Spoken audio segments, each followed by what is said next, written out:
Good afternoon, everyone. I pray that everyone had a glorious Friday. Um, Welcome back to our channel. This evening, I'm going to be reading two more short stories. The first one is called Noah Builds an Ark.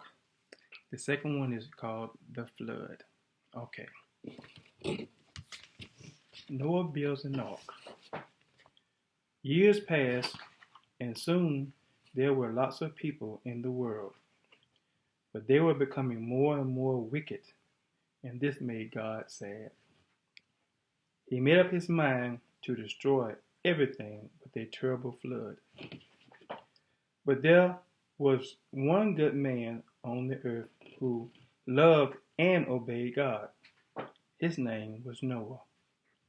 God told Noah to build an enormous boat, an ark, so he and his family might be saved, along with two of every living creature.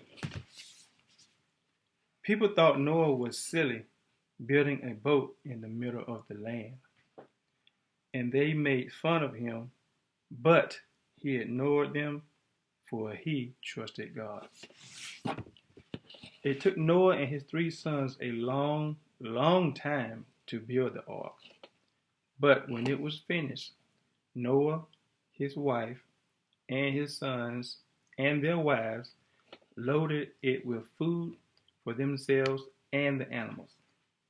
Then God sent the animals to the ark 2 by 2, one male, one female, of every kind of animal and bird that lived on the earth or flew in the skies. Once they were all safely in, God closed the door behind them.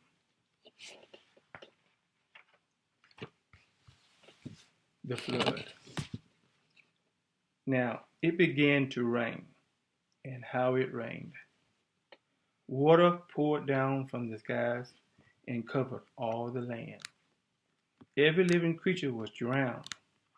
All the towns and cities were washed away.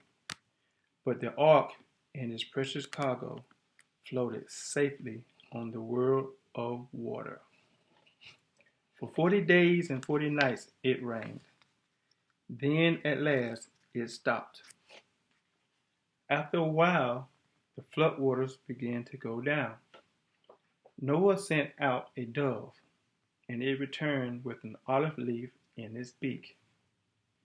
Noah knew the flood was over, for the trees were growing again. It was time for Noah and the animals to leave the ark. Noah was filled with gratitude, and God promised to never again send such a dreadful flood. He put a beautiful rainbow in the sky to remind everyone of his promise. Thank you all once again for allowing me to come into your homes this evening to read these two short stories.